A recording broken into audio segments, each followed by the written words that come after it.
बोले हिरण्यकश्यप ने प्रहलाद जी को मारने के कितने प्रयत्न किए, वो बेचारा प्रहार करते करते थक गया।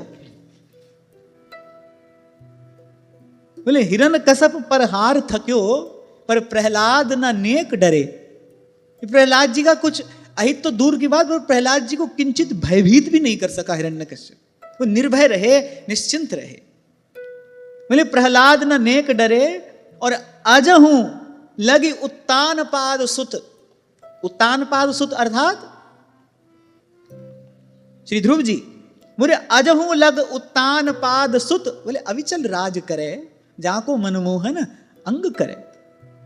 राखी लाज द्रुपद तनया की कुरुपति चीर हरे, और दुर्योधन को मान भंग करी, बसन प्रवाह भरे, जाको मनमोहन अंग करे। बोले जो सुरपति कोप्यो ब्रज ऊपर, क्रोध न कछु सरे। वहां देवराज इंद्र अपने आसन पर बैठे खिसियाए जा रहे हैं कि हमने सांवर्तक मेघ भेजे।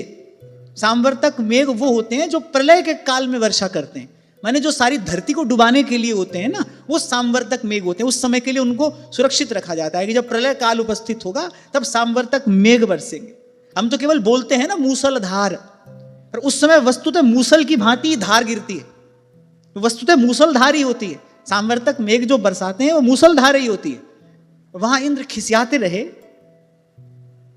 सोचा तो ये था कि ब्रज का कण भी शेष नहीं रहेगा, और कौन मिटाए उसे जिसको राखे पिया। ठाकुर जी ने कहा ब्रज का एक कण यहां से वहां नहीं होगा। तो लगा जो सुरपति कोप्यो ब्रज ऊपर, बोले क्रोध न कछु सरे, और ब्रज जन राखी नंद को लाला, गिरधर बिरद धरे, जाको मनमोहन अंग करे। जाको बिरद है गर्भ प्रहारी, सो कैसे बिसरे, और सूरदास भगवंत भजन कर, शरण गए उबरे, जाको मनमोहन अंग करे। भगवान की शरण पकड़िए, बड़ा अद्भुत संकेत है यहां। पहले तो भगवान के भक्त पर दुख सुख अपना प्रभाव नहीं डालते, दुख सुख आते हैं पर वो स्थिर रहता है, वो धीर गंभीर रहता है, भगवान के चरणों में उसकी मति स्थिर रहती है। और दूसरा, कोई मूढ़ भगवान के भक्त का अहित करना भी चाहे, बोले कितना भी शक्तिशाली क्यों ना हो।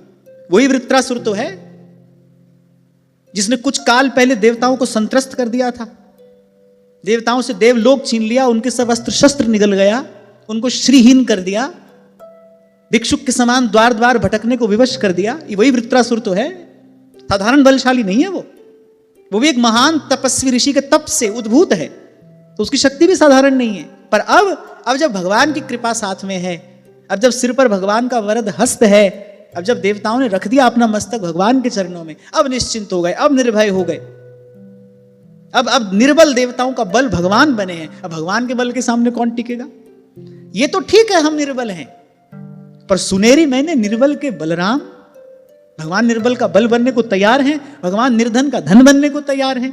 ऐसी निर्बलता और ऐसी निर्धनता तो उत्सव मनाने योग्य है, जो भगवान के चरणों तक ले जाए। ऐसा अभाव तो बड़ा सुंदर है, जो अंत में भगवान के चरणों की प्राप्ति करा दे। और ऐसा बड़प्पन किस काम का, जो भगवान से ही दूर रखे, भगवान से ही विमुख रखे। सूरदास भगवंत भजन करी, सूरदास भगवंत भजन करी।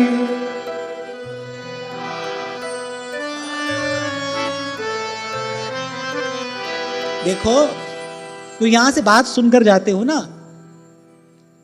अब वो शब्द तो जो के त्यों स्मरण रहे न रहे, पर ये संतों की वाणी है। मैं इसलिए आपसे गवाता हूं कि ये शब्द आपको स्मरण रह जाएं। इन्हीं शब्दों के द्वारा ही अपने मन को प्रबोध देना है, इन्हीं शब्दों के द्वारा अपने सोए मन को जगाना है, इन्हीं शब्दों के द्वारा अपने मन को सन्मार्ग पर चलाना है। सूरदास भगवंत भजन करी, सूरदास भगवंत भजन करी। शरण गए उबरे,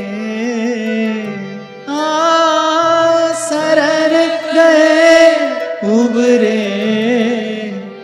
मनमोहन अंग करे, जाको मनमोहन जाको मन मोहन अंग कर। वाको केस खसे नहीं सिर ते, वाको केस खसे नहीं सिर ते। जब आए ना प्रतिकूल परिस्थिति तो अपने मन को ये शब्द सुनाना, ये किसी संत की वाणी है, इसमें भगवान छिपे हैं, इसमें भगवान की शक्ति निहित है। ताको केस खसे नहीं सिर ते, ताको केस खसे नहीं सिर ते। जो जग बैर परे, जो जग बैर परे, मनमोहन अंग करे। जाको मन मोहन अंग करे, जाको मन मोहन अंग कर। तो सूरदास हरि शरण ताकिए और इसमें देर मत करिए, नहीं तो भाई अपनी सुरक्षा के लाख इंतजाम कर लो, न माया से कोई बचा है न काल की प्रहार से।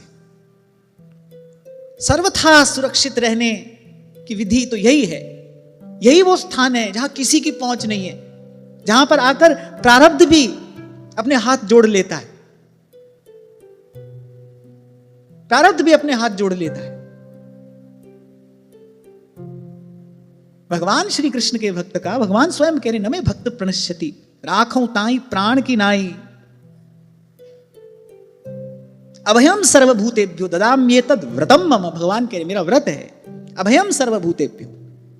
और अगर निर्भयता निश्चिंतता नहीं आई है अभी जीवन में तो समझ लेना अभी हम शरणागत नहीं हुए। प्रभु के भक्त को कैसा भय है भाई, उसको कैसी चिंता है? क्या साधारण बात है भगवान की भक्ति का हृदय में आ जाना? अनेक जन्मार्जितम पुण्यम कृष्ण भक्ति प्रजायते, और भक्ति स्थिर हो जाए कोई साधारण बात है? अरे जन्म जन्म की यात्रा को मानो विश्राम मिल गया। तो अगर भय और चिंता है तो देखना कहीं हमसे चूक हो रही है, अभी शरणागत हुए नहीं। भगवान का द्वार तो खुला है, हमारी ओर से ही देरी भी है और हमारी ओर से दूरी भी है। इसलिए महाप्रभु ने कहा हरि पद भज न विलंब कर, अविलंब भगवान की शरण में जाइए। गया सो गया समय, जो गया सो गया, जो हाथ में है उसकी संभाल हम कर ले, और जीवन की संभाल, जीवन की डोर जीवन धन के हाथ में दे दो, यही जीवन की सबसे सुंदर संभाल है। ये जो जीवन की डोर है ये जीवन धन के हाथ में दे दो। अभी कुछ दिन पहले हम बात कर रहे थे ना, श्री कृष्ण ने अर्जुन के रथ की डोर अपने हाथ में ली नहीं, अर्जुन ने अपने रथ की डोर दी, आप पकड़िए इसको। हां, पर प्रभु की बढ़ाई ये है, वासुदेव की बड़ी बढ़ाई, प्रभु का स्वभाव ये है, प्रभु की उदारता ये है कि अगर अर्जुन ने कहा कि मेरे रथ के सारथी बन जाओ तो वो सारथी भी बन गए। इसी को देखते हुए महादेव ने कहा है उमा राम सुभाव जिन जाना, ताहि भजन तजी भाव ना आना। वो कब कह रहे हैं कि तुम हमको स्वामी ही बनाओ? अरे वो तो भक्तों के सेवक बनने को भी तैयार हैं। और तैयार क्या है, भक्त की सेवा तो वो करते ही हैं, सदा ही करते हैं, वो तो भक्तों के सेवक हैं ही। तभी तो संत कहते हैं ऐसे प्रभु को छोड़कर अस प्रभु छाड़, बजही जे आना ते नर पशु बिन पूंछ बिसाना। वो बिना पूंछ के पशु हैं, बिना पूंछ सींग के पशु हैं वो। व्यास जी तो अपनी वाणी में कहते व्यास बहिर्मुख जो भयो, बोले सो सुत मूत कपूत अस प्रभु छाड़। तो इसलिए देर मत करिए, बिल्कुल मत सोचिए कि कहां हम हैं, हमसे कुछ हो पाएगा कि नहीं हो पाएगा। तो सूरदास हरि शरण ताकिए, सूरदास भगवंत भजन करी, सूरदास भगवंत भजन करी, शरण गए उबरे शरण गए उबरे, मनमोहन अंग करे, जाको मनमोहन अंग करे। अगले पद में सूरदास जी कह रहे जाको हरि अंगीकार कियो, बोले ताके कोटि विघन हरि हरि के अभय प्रताप दियो। हिरण कसप प्रहार थक्यो, बेचारा थक गया। तो प्रहलाद न नेक डरे, क्यों? क्योंकि मति भगवान के चरणों में लगी है। वहां कैसा भय है, वहां कैसी चिंता है, वहां तो माया काल की गति नहीं है। अभी शायद गत सत्र में एक बालक ने पूछा था, बोले भूत दिखाई देता है, दिखता होगा। रात को सोया सोया डर जाता हूं, किसी को कहने में भी संकोच होता है, आपसे कह रहा हूं, क्या करूं? आप जो कहोगे वही करूंगा। क्यों? क्योंकि डर लगता है अगर माता पिता को कहा तो किसी झाड़ फूक वाले के पास न ले जाए, वहां नहीं जाना है, सत्संग सुनता हूं, तो आप जो कहोगे वो करूंगा। हमारे पास तो एक युक्ति है भाई, लेकिन वो युक्ति ऐसी है, एक औषधि बता देते हैं, वो औषधि समय पर लो और कुपथ से बचो। कोई भी रोग दूर करना हो तो समय पर औषधि लेनी चाहिए और कुपथ्य से बचना चाहिए। औषधि तो लो, पर अगर कुपथ्य से न बचो तो रोग दूर नहीं होता। तो भगवान का नाम औषधि है, और जीवन में रजोगुण तमोगुण बढ़ाने वाली जितनी वस्तुएं हैं उन सब से दूर हो जाओ, सात्विक जीवन बनाओ, भगवान का नाम जपो, कुछ काल तक ऐसा करके देखो, फिर भूत तुमसे डरेगा। अभी तुमको भूत से डर लग रहा है, फिर भूत तुमसे डरेगा, तुम्हारे सामने नहीं आएगा।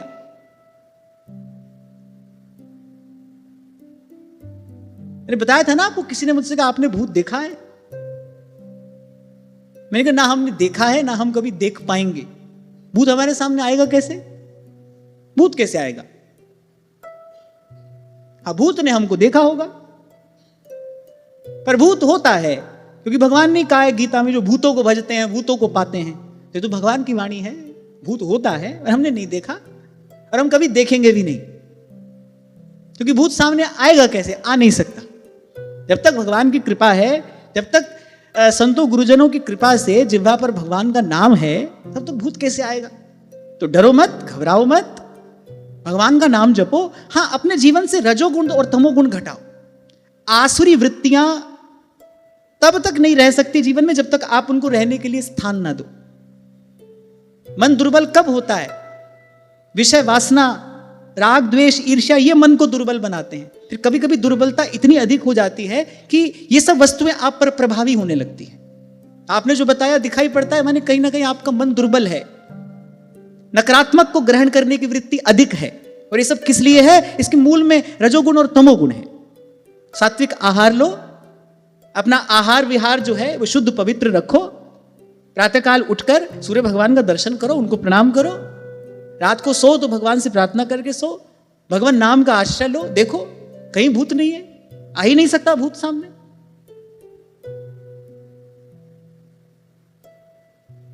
तो ये बात तो गांठ बांध कर रख लो। ताकों केस खसे नहीं सिरते, ताकों केस खसे नहीं सिरते, जो जग बैर पर जो जग बैर पर मनमोहन अंग करे, जाको मनमोहन अंग करे। हाँ, पर यहां सूरदास जी ने अंग करे कहा है। आपको याद हो कभी किसी सत्र में हमने चर्चा की थी, एक होता है वस्तु को स्वीकार करना, एक होता है वस्तु को अंगीकार करना। थोड़ा सा समझने की बात है। आपने ठाकुर जी को एक वस्तु निवेदन की, उनके सेवक ने, उनके पुजारी ने वो वस्तु लेकर रख ली, वस्तु स्वीकार हो गई। मान लो आपने कोई आभूषण सेवा में भेंट किया, लेकिन जब ठाकुर जी धारण कर ले तब वो वस्तु अंगीकार हुई। तो यहां सूरदास जी ने कहा है जाको मनमोहन अंग करे, इसको भगवान अंगीकार कर ले, माने अपना ले भगवान। हाँ भाई, ये अब हमारा है। हमारे बाबा तो कहते थे किस लिए करना है भजन, बस एक बार ठाकुर जी के मुख से ये सुनना है तुम हमारे हो, बस।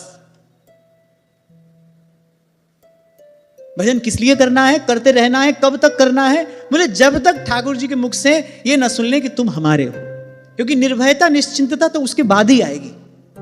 ठाकुर जी एक बार अंगीकार कर ले, जाको मन मोहन अंग करे।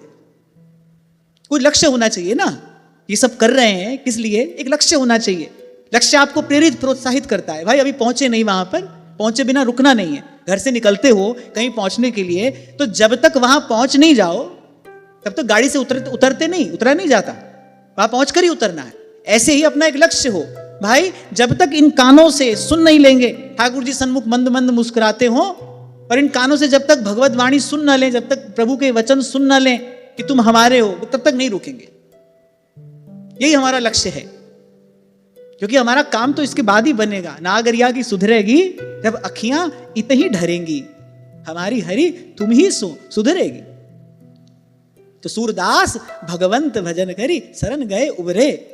और कबीर जी तो कह ही रहे हैं, रे मन कर साहिब से प्रिय, रे मन कर साहिब से प्रीत, जितने शरण आए सब उबरे, जितने शरण आए सब उबरे। आपको बहुत बार अस्वीकार किया होगा संसार ने, क्योंकि आपके अंदर योग्यता नहीं है, आपके अंदर पात्रता नहीं है, आपके अंदर कोई गुण नहीं है।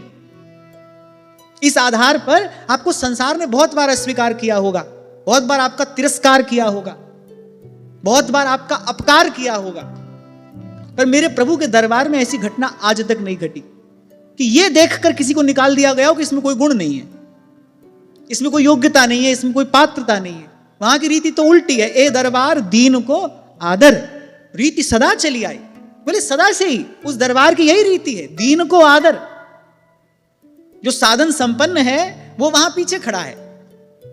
जब प्रभु आते हैं अपने दरबार में, जब भगवान का दरबार लगता है, तो जो साधन संपन्न है उनकी ओर प्रभु की दृष्टि नहीं जाती। जो साधन शून्य है, सर्व साधन शून्य, ना कुछ किया है ना उनमें कुछ करने की योग्यता है, बस किसी संत की कृपा की बयार में बहकर प्रभु के दरबार में आ गए हैं, बोले उनका वहां पर पहले आदर होता है।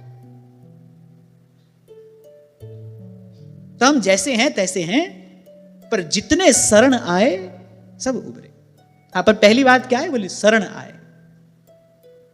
रे मन कर साहिब सो प्रीत, रे मन कर साहिब सो प्रीत। कितनी दुर्दशा है जीवन की, बार बार संसार से अपमानित होते हो, फिर उसी के पीछे जाते हो।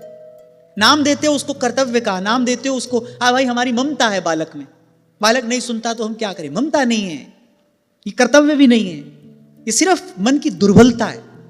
ये ममता नहीं है, दुर्बलता है। क्योंकि विषय भोग के कारण,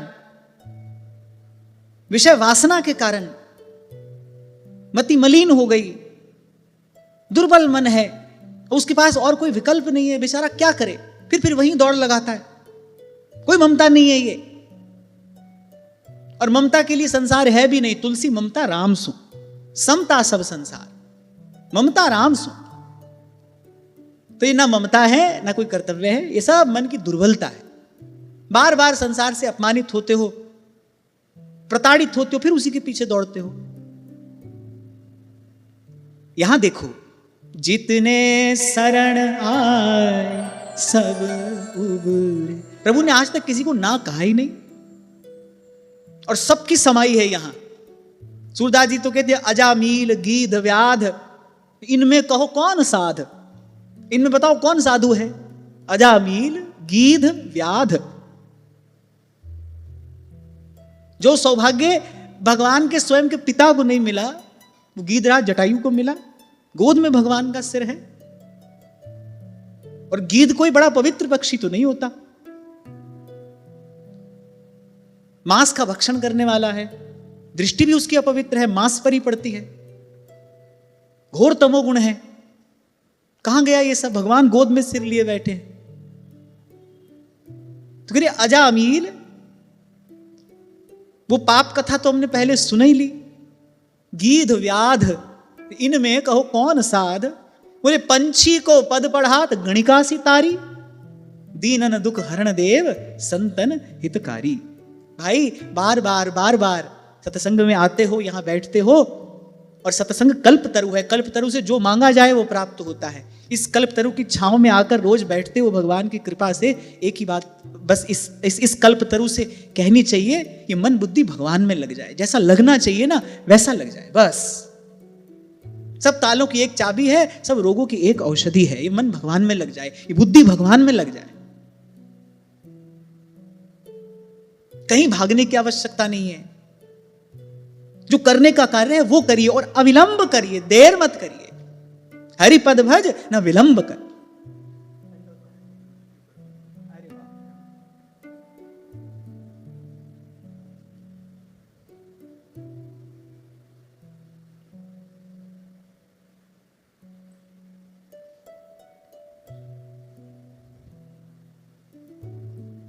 तो बड़ा सुंदर श्लोक है और सही कहा बुद्ध जनों ने। श्रीमद् भागवत का एक एक श्लोक अमृत है। यक्षणवताम रसज्ञानाम स्वादु स्वादु पदे पदे। ये कथा नहीं है, ये कथामृत है। कृष्णानुकूलेषु यथा महत्सु शूद्रैः प्रयुक्ता रुशति रुक्षवाचः।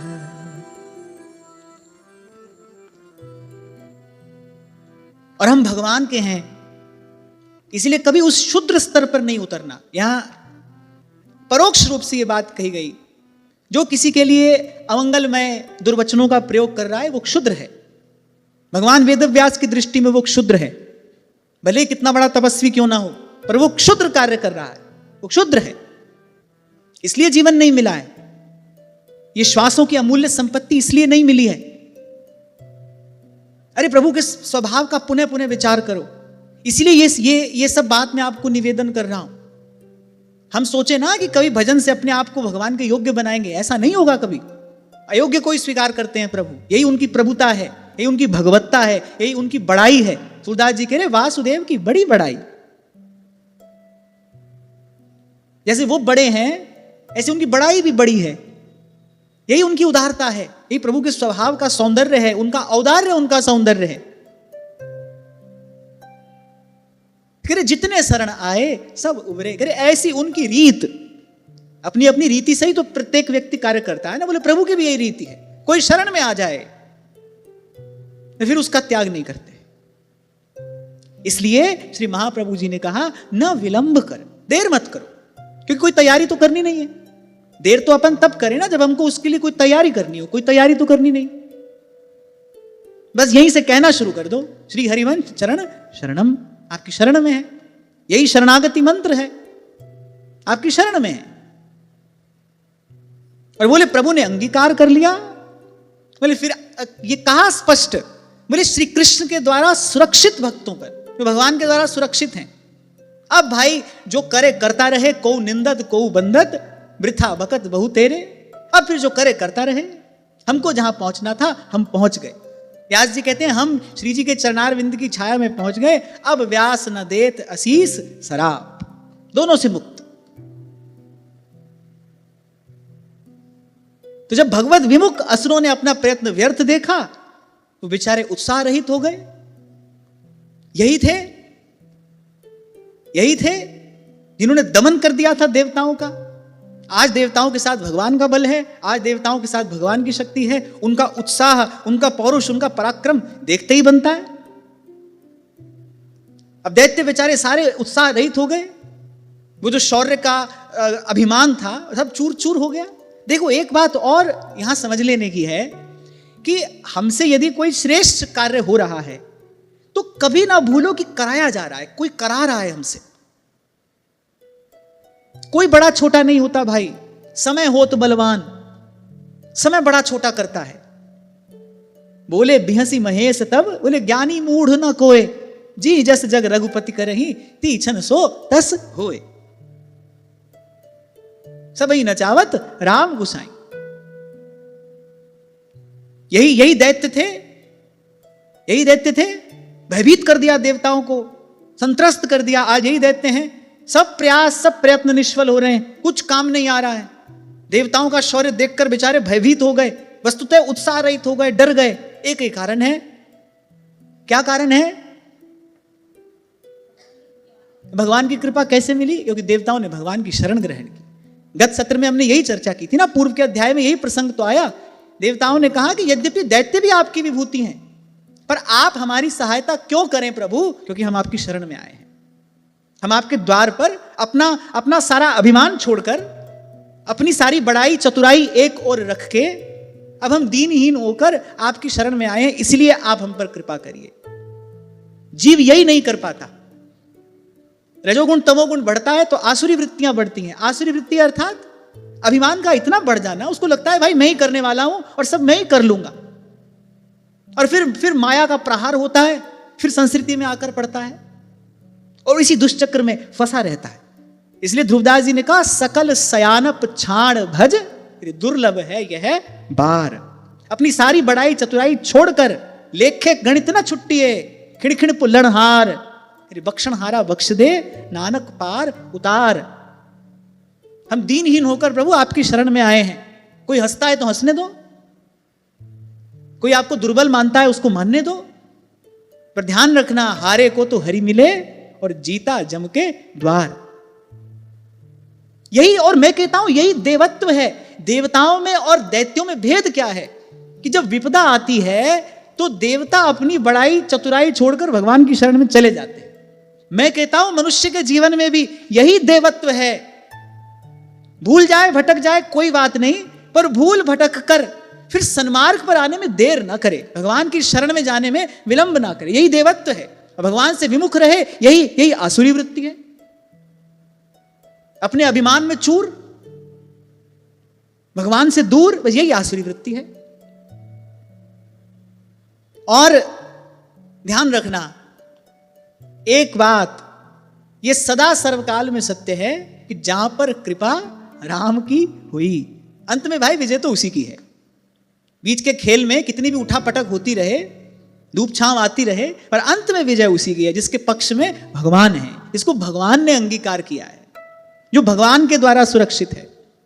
अब जब वृत्रासुर ने देखा कि भाई सब असुर भाग रहे हैं, अत्यंत भयभीत होकर, सारी सेना तहस नहस हो गई, तितर बितर हो गई, तब वृत्रासुर हंसकर कहता है, अब यहां से बड़ी गंभीर वार्ता आरंभ होती है। आपको आश्चर्य होगा कि कितना अद्भुत ज्ञानी है वृत्रासुर। इसीलिए महाराज जी वैष्णवाचार्यों ने तो एक स्थान पर वृत्रासुर को वृत्रासुर कहना ही स्वीकार नहीं किया, उसको श्रीमद वृत्र कहा है। बोले ये असुर नहीं है। वस्तुतः कौन है ये तो हम आगे श्रवण करेंगे, पर आप देखो बड़ा अद्भुत ज्ञानी है। वो अपने भागते हुए दौड़ते हुए अपने असुर सेनानियों से क्या कहता है, जातस्य मृत्युर्ध्रुवेश सर्वतः प्रतिक्रिया यस्य न चेह क्लिप्ता लोको यशश्चाथ ततो यदीयमुं कूनाम मृत्युं न वृणीत युक्तम। अरे क्यों भागते हो? मान लिया कि तुम पराजित हो रहे हो, पर भागते क्यों हो? इसमें संदेह नहीं कि जो जन्मा है उसे एक ना एक दिन अवश्य मरना पड़ेगा। इस जगत में विधाता ने मृत्यु से बचने का कोई उपाय नहीं बताया है। मृत्यु से बचने का एक ही उपाय है कि मृत्यु आने से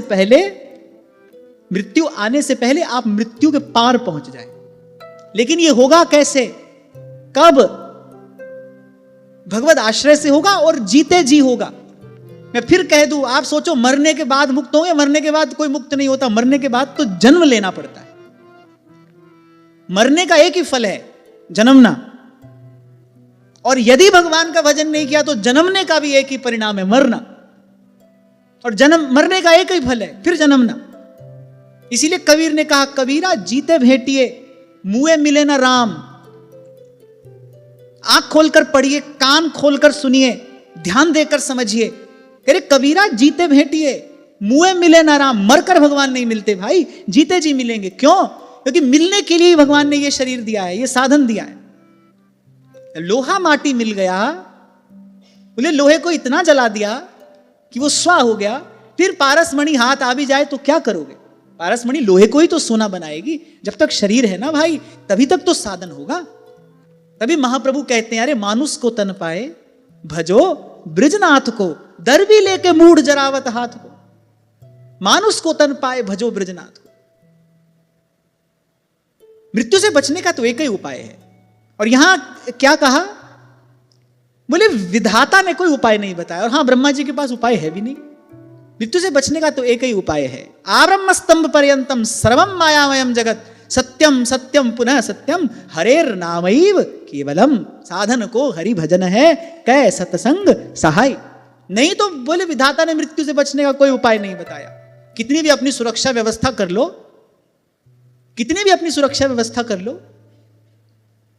एक बड़ा विश्व प्रसिद्ध गायक नर्तक था पश्चिम का, क्या नाम था? हाँ, मैं तो यहां से उसका नाम नहीं लूंगा। तो वो अपने साथ 100-200 डॉक्टरों की टीम रखता था। किस लिए? कि ये मुझे मरने से बचा लेंगे। करोड़ों रुपया उसने जीवन भर में खर्च किया, और भयंकर रोगों से ग्रस्त त्रस्त पीड़ित होकर मरा। मृत्यु से बचने का भी कोई उपाय है? इसलिए यदि सुरक्षित रहना है तो फिर एक ही तरीका है भाई, श्री कृष्ण हमारे अनुकूल हो जाए। कृष्णानुकूलेषु यथा महत्सु शुद्रैः प्रयुक्ता रुषति रुक्षवाच। श्री कृष्ण अनुकूल हो जाएं। तुम कृपा जहां पर अनुकूला, ताहि न व्यापि त्रिविध भव सूला, ताहि न व्यापि त्रिविध भव सूला। तो बोले जब मृत्यु से बचने का कोई उपाय है ही नहीं तो मूर्खों भाग क्यों रहे हो? बोले यदि मृत्यु के द्वारा स्वर्गलोक और सुयश की प्राप्ति होती हो तो ऐसी मृत्यु का तो वर्ण कर लेना चाहिए। अब फिर आगे वृत्रासुर कहता है कि संसार में 2 प्रकार की मृत्यु ही परम दुर्लभ बताई गई है। एक तो उस परम ब्रह्म को जानकर कोई जीवन मुक्त हो जाए, और दूसरी बोले युद्ध भूमि में शूरवीर की भांति लड़े और लड़ता लड़ता प्राण त्याग दे और स्वर्ग का अधिकारी हो जाए, सुयश का अधिकारी हो जाए। तो ये 2 ही प्रकार की मृत्यु श्रेष्ठ बताई है और सही है। या तो भाई भगवान को जान लिया, या फिर अपने कर्तव्य कर्म का पालन करते करते उत्तम गति को प्राप्त किया। इससे नीचे तो नहीं आना चाहिए। तो वृत्रासुर ने कहा कि भागते क्यों हो? बोले भाग कर तो अपयश के भागी होगे, और भाग कर भी आज मृत्यु से बच जाओगे तो कल मरना पड़ेगा। अब जब मरना ध्रुव सत्य है, जब मरना ही है, तो क्यों ना युद्ध में लड़ते लड़ते वीर गति प्राप्त की जाए। कम से कम ऐसी मृत्यु के परिणाम स्वरूप स्वर्ग और सुयश की प्राप्ति तो होगी। यहां एक और गूढ़ संकेत है कि भाई अगर हम परम धर्म का पालन नहीं कर पा रहे हैं, मानो आज अभी मन हमारा प्रवृत्ति में लगा है, अभी सब कुछ छोड़कर भगवान का भजन करने की स्थिति हमारी नहीं है, तो कम से कम अपने कर्तव्य कर्म का तो पालन करो। ऐसा ना हो जाए कि इत व्यवहार ना उत परमारथ, और बीच ही बीच जो जन्म गमायो। यहां एक एक श्लोक में आपके मेरे लिए कुछ कुछ रख छोड़ा है भगवान वेदव्यास ने। अगर सब कुछ छोड़कर भगवान का भजन नहीं हो रहा है तो भाई फिर अपने कर्तव्य कर्म का श्रेष्ठ रीति से ईमानदारी से पालन तो करो। देखो हमने पहले चर्चा की थी, एक विशेष धर्म है, एक साधारण धर्म है। विशेष धर्म तो यही है भाई कि भगवान का भजन किया जाए। बार बार यही बात कही जा रही है, भाई ये शरीर किस लिए मिला है? भगवान को प्राप्त करने के लिए मिला है, और तो इसका कोई प्रयोजन है ही नहीं। क्योंकि इसके अतिरिक्त तो जो मनुष्य के द्वारा किया जाता है वो पशुओं के द्वारा सहज में ही किया जाता है, बिना किसी चिंता के किया जाता है। तो विशेष धर्म तो यही है। पर अगर इसका पालन नहीं हो पा रहा है, फिर साधारण धर्म का ईमानदारी से पालन करो। साधारण धर्म का पालन करने से क्या होगा? विशेष धर्म का पालन करने की योग्यता प्राप्त हो जाएगी। अपने कर्तव्य का निर्वाह करिए ईमानदारी से। जो भी करना है भगवान की ओर दृष्टि रखकर करना है। आप दुकान पर भी बैठे हो तो दुकान आपकी नहीं है, प्रभु की है। आप प्रभु की दुकान पर बैठे हो, घर आपका नहीं है, प्रभु का है। इस प्रकार से अपने सारे जीवन को, अपने सारे कार्य को, अपने व्यवहार को, अपनी वृत्ति को भगवान से जोड़ना है। एक बात पक्की है भाई, चाहे योगी हो, चाहे ग्रस्त हो, चाहे विरक्त हो, कल्याण तो भगवान से जुड़ने पर है। ये तार भगवान से जुड़े तभी जीव का कल्याण है, तभी उसका मंगल है, तभी जीवन में आस्तिक भाव की वृद्धि होती है, तभी शुभ मंगल का संचार होता है। सब मंगलों का मूल तो भगवान है, भगवान है, भगवान है। तो ऐसे नहीं कर सके तो वैसा करो। तो वृत्रासुर ने कहा भाई दो ही प्रकार की मृत्यु श्रेष्ठ है, अब हम योगी तो है नहीं, हमारे लिए तो युद्ध भूमि में लड़ते लड़ते अपने प्राण त्याग देना ही श्रेयस्कर है, तो यहां से भागते क्यों हो। पर आज उसकी बात कौन सुनने वाला था। यही सैनिक उसके एक संकेत पर अपने प्राण देने को तैयार रहते थे, और आज यही सैनिक युद्ध में उसी को पीठ दिखा दिखा कर भाग रहे हैं। क्यों? क्योंकि भाई भगवान अनुकूल नहीं है। मनुष्य को बड़ा बड़ा अभिमान होता है अपने बल, अपने पुरुषार्थ का। देखो मैंने ये किया, देखो मैंने वो किया। अरे कोई करने वाला है जो तुमको निमित्त बनाकर करा रहा है, उसकी ओर देखो। कहो नानक सब तेरी वड्याई, कोई नाम न जाने मेरा। पर अब वृत्रासुर को समझ में आ गया कि भाई अब समय मेरे अनुकूल नहीं है, अब समय मेरे प्रतिकूल हो गया है, अब भगवान मेरे अनुकूल नहीं है। ये इंद्र जो आया है कि भगवान का बल, भगवान की शक्ति लेकर आया है, और जाको मन मोहन अंग करे, जाको मन मोहन अंग करे। अब इनको भगवान ने अंगीकार कर लिया है, अब इनका कुछ बिगाड़ तो नहीं पाऊंगा, तो अब तो इनसे लड़ते लड़ते मर जाना ही श्रेष्ठ है। अब उसने देवताओं के बिल्कुल सन्मुख होकर देवताओं पर अस्त्र शस्त्रों का भी और अपनी वीरवाणी से अपने शब्दों का भी प्रहार करना आरंभ किया। अच्छा, युद्ध में यह भी युद्ध कौशल होता है, ऐसी ऐसी बात की जाए, ऐसे ऐसे शब्द कहे जाएं कि वो जो शत्रु है ना वो हतोत्साहित हो जाए, उसका उत्साह ढीला पड़ जाए। तो एक बड़ी अद्भुत बात यहां पर कही है। वृत्रासुर कह रहा है अपने सैनिकों को देखते हुए देवताओं से, किम व उच्चरितैर मातुर धावद्भिः पृष्ठतो हतैः नहीं भीत वधः श्लाघ्यो न स्वर्गः शूरमानिना। अच्छा, दैत्य भाग रहे हैं, देवता उन पर प्रहार किए जा रहे हैं। देवताओं को तो आज किसी भी प्रकार से दैत्यों को नष्ट करना है, और वो उत्साह में भरे हैं। भगवान ने कहा जाओ तुम्हारा मंगल होगा, भगवान का आशीर्वाद पाकर आए हैं। तो उसने कहा अरे क्षुद्र देवताओं, बोले इन पर पीठ पीछे तुम प्रहार कर रहे हो, बोले ये कोई वीर हैं? अपने ही सैनिकों के लिए कह रहा है, जो युद्ध भूमि को पीठ दिखाकर भाग रहे हैं, बोले वो कोई वीर हैं? बोले अरे ये तो अपनी माता के मलमूत्र स्वरूप हैं, तो इनको मारने में तुम्हारा कौन सा यश होगा, इनको मारने में तुम्हारी कौन सी कीर्ति उज्जवल होगी। ये वृत्रासुर ये सब क्यों कह रहा है? देवताओं का उत्साह क्षीण करने के लिए। यद्यपि वो जानता है अब समय मेरे प्रतिकूल है, मुझे मरना है, मेरी मृत्यु ध्रुव सत्य है, लेकिन फिर भी वीर की भांति डटकर खड़ा है। और यहां गूढ़ार्थ क्या है? जो अपने धर्म का पालन नहीं कर रहा है ना, वस्तुतः भाई मनुष्य नहीं है, क्या है? बोले मलमूत्र का पिंड ही है। और यही बात व्यास जी ने कही, बोले भक्त भयो सो पूत, बोले भक्त भयो सो पूत, और व्यास बहिर्मुख जो भयो सो सुत मूत कपूत। गोस्वामी जी कहते हैं, बोले अगर भजन नहीं किया तो जननी जोबन बिटप कुठारू, बोले ऐसी संतान कहलाने योग्य नहीं है। क्या है? बोले जननी जोबन बिटप कुठारू, बोले जननी के यौवन रूपी वृक्ष के लिए कुल्हाड़ी है वो। बोले व्यर्थ ही अपनी जननी का तेज गंवाया। जननी जने तो भक्त जन, पर कै दाता कै सूर, नहीं तो जननी बांझ रहे काहे गंवावे नूर। देखो यहां पर एक बड़ी सुंदर बात हमको प्राप्त होती है कि हमारे यहां की वैदिक सनातन व्यवस्था में विवाह कोई दिन रात भोग भोगने का लाइसेंस नहीं है। व्यक्ति सोचता है कि भाई हम क्या हुआ, हम दिन रात भोग में लगे, हम तो पति पत्नी हैं। पति सोचता है कि भाई मैं तो केवल जो कर रहा हूं अपनी पत्नी के ही साथ में कर रहा हूं, पत्नी भी यही सोचती है। पर ऐसा है नहीं, विवाह दिन रात भोग भोगने का लाइसेंस नहीं है। विवाह कामना की पूर्ति के लिए नहीं, विवाह कामना की निवृत्ति के लिए की हुई एक व्यवस्था है। अब जो निवृत्ति परायण है, जिसकी पूर्व की साधना दृढ़ है, जो दृढ़ संकल्पी है, वो तो भाई चल लेगा। लेकिन साधारण व्यक्ति क्या करेगा? तो ऋषि मुनियों ने उनका विचार करने के लिए, जैसे मैं आपको छोटा सा उदाहरण देता हूं, साइकिल चलाना सीखते थे बचपन में, तो साइकिल 4 पहिए वाली रहती थी। 2 पहिया तो साइकिल के होते ही थे, 2 आजू बाजू भी लगे रहते दाएं बाएं गिरने से बचाने के लिए। लेकिन जीवन भर थोड़ी वैसी साइकिल चलाई। जब तक साइकिल चलाना नहीं सीखे तब तक वो 2 पहिए रहे, उसके बाद वो हटा दिए गए।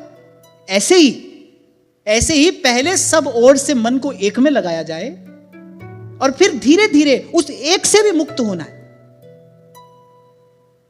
यही तो कारण है, यही तो कारण है कि अब संतान नहीं होती। हमारे बाबा कहते थे बोले अब संतान नहीं होती, अब तो लड़का लड़की होता है, लड़का ही होता है। क्यों? क्योंकि माता पिता के जीवन में संयम नहीं है, उनका ही आचार विचार शुद्ध नहीं है।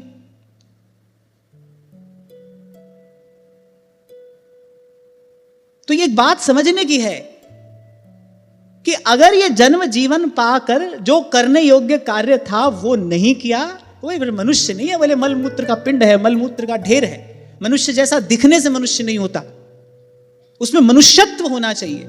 इसलिए भगवान शंकराचार्य कहते हैं दुर्लभम त्रयमेवैतद् देवानुग्रह हेतुकम मनुष्यत्वम मुमुक्षत्वम महापुरुष संशय। बोले मनुष्य जैसा दिखना दुर्लभ नहीं है, मनुष्यत्व दुर्लभ है। मनुष्यत्वम मुमुक्षत्वम, और फिर मनुष्य जीवन पाकर वो जो आत्म कल्याण की इच्छा है, इस जन्म मरण के दुष्चक्र से मुक्त हो जाने की जो भावना है वो और दुर्लभ है। और फिर सबसे दुर्लभ तो भाई किसी महापुरुष का आश्रय है, महापुरुष संशय। मनुष्यत्वम। और जननी ने भी अगर भक्त दाता या शूर उत्पन्न नहीं किया तो फिर उसने व्यर्थ ही अपना नूर गंवाया। तभी कबीर ने कहा नहीं तो जननी बांझ रहे, काहे गंवावे नूर। विवाह किस लिए है? अपने जीवन को संयमित बनाने के लिए। कोई दिव्य आत्मा आपके माध्यम से इस संसार में आए, लोक मंगल का कार्य कर सके, ऐसा पवित्र संकल्प होना चाहिए माता पिता का भी। पर पवित्र संकल्प पवित्र हृदय की भूमि पर उद्भूत होते हैं ना। और वो जीवन की पवित्रता तो आज हमने अपने हाथ से खो दी। अच्छा, उसका कोई विशेष मूल्य भी नहीं है। अब हमारी दृष्टि में जीवन की आचरण की पवित्रता का कोई विशेष मूल्य नहीं है। बढ़िया दिखने चाहिए हम, बढ़िया होना आवश्यक नहीं है, बढ़िया दिखना चाहिए। ऐसा प्रदर्शन का युग आया है, जो किया जा रहा है किस लिए? केवल प्रदर्शन के लिए, केवल दूसरे को दिखाने के लिए। प्रदर्शन माने दूसरे को दिखाना। जो किया जा रहा है, भगवान की सेवा पूजा भी हो रही है तो किस लिए? क्योंकि वीडियो बनाकर, रील बनाकर उसको दिखाना है सारे संसार को। और किस लिए? तो यहां तीखा सा प्रहार किया है भगवान वेदव्यास ने। वृत्रासुर की वीरवाणी के माध्यम से कहलाया, बोले अरे ये जो युद्ध में पीठ दिखाकर भाग रहे हैं ये कोई वीर हैं? और इनको तुमने मार भी दिया तो तुमको कोई यश प्राप्त होगा? अरे मैं डटकर तुम्हारे सामने खड़ा हूं, मुझसे युद्ध करो। बोले ये कौन है? बोले ये जो अपने धर्म से च्युत हो गया। बोले वो मनुष्य कहलाने योग्य नहीं है। यहां सार की बात क्या समझने योग्य है? बोले जो अपने धर्म से च्युत हो गया है, अपने धर्म से नीचे गिर गया है, बोले वो मनुष्य कहलाने योग्य नहीं है। स्पष्ट कहा है, बोले ये तो अपनी माता के मलमूत्र हैं, इन पर क्या प्रहार करते हो? अब ये बात सुनकर हमको विचार करना चाहिए। अभी अभी हमने चर्चा की, या तो विशेष धर्म का पालन किया जाए या साधारण धर्म का। विशेष धर्म क्या है? भाई सब छोड़कर भगवान में लगे हैं, ये विशेष धर्म है। और वस्तुतः तो इसी के लिए जीवन मिला है। पर यदि उस विशेष धर्म के पालन की विशेष योग्यता, वो वैशिष्ट यदि आज हमारे पास नहीं है, तो कम से कम साधारण धर्म का तो ईमानदारी से पालन किया जाए। मैं बड़ी विनम्रता पूर्वक ये बात आज यहां पर कह रहा हूं कि अधिकतर आज व्यक्ति ऐसा ही दिखाई पड़ रहा है, ना उसके जीवन में व्यवहार सध रहा है, ना उसके जीवन में परमार्थ सध रहा है। दिशाहीन जीवन, दिशाहीन हो गया है।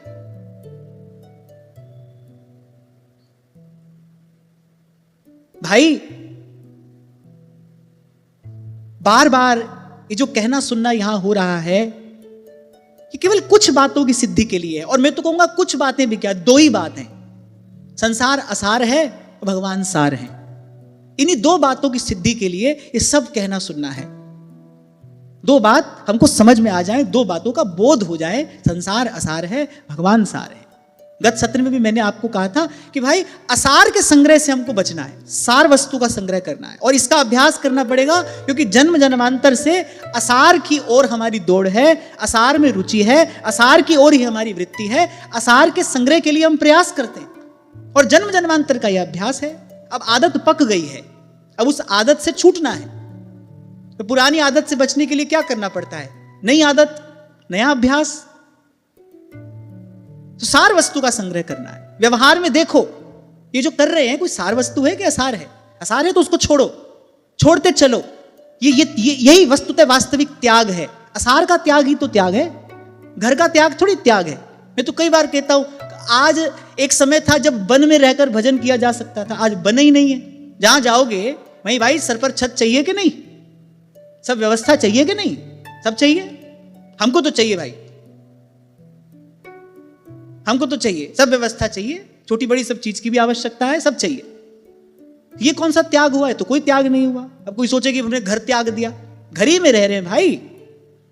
ये संसार भी भगवान का घर ही है, सब यही रह रहे हैं। असार के संग्रह की वृत्ति, इसका त्याग करना है भाई। असार वस्तु का संग्रह नहीं करेंगे। रे मन हंसा मोती चुगना, अपने मन से यह कहना है। और सार वस्तु क्या है? भगवान का नाम रूप लीला धाम, ये सार वस्तु है। तो या तो सब छोड़कर लगे हम भजन में, पर वो ना कर पाए तो कोई बात नहीं, अपने कर्तव्य कर्म का पालन करें। किस लिए करें? ताकि हमको विशेष धर्म भगवान का भजन करने की योग्यता, सामर्थ्य हमको प्राप्त हो सके। मैंने अभी कुछ देर पहले कहा ना भाई, घर से निकले हैं तो कहीं पहुंचने का लक्ष्य होना चाहिए ना। ऐसे हम व्यवहार भी करें, उसका भी एक लक्ष्य होना चाहिए। व्यवहार का लक्ष्य क्या हो? भोग का साधन जुटाना व्यवहार का लक्ष्य ना हो। व्यवहार किस लिए कर रहे हैं? ईमानदारी से किस लिए अपना काम धंधा दुकान व्यापार सब चला रहे हैं? कि भाई इससे भगवान प्रसन्न होंगे, इससे हमको एक दिन भजन करने की योग्यता सामर्थ्य प्राप्त होगी, अंतःकरण हमारा शुद्ध होगा, बुद्धि हमारी निर्मल होगी, ये मन भगवान में लगने योग्य बनेगा। यहां छल कपट करते रहेंगे, कैसे हृदय शुद्ध होगा? कैसे भगवान में लगने वाली बुद्धि हमको प्राप्त होगी? उसके लिए पवित्र आचरण करना पड़ेगा ना। तो जहां हो वहीं पर रहकर अपनी स्थिति का विचार करते हुए लगना है इसमें। अन्यथा देखने में मनुष्य हो, यहां कहा बोले नहीं तो बोले माता का मलमूत्र है और कुछ नहीं। व्यास जी भी यही बात कहते हैं, बोले पूत मूत को एक मग, और भक्त भयो सो पूत, और व्यास बहिर्मुख जो भयो, बोले सो सुत मूत कपूत।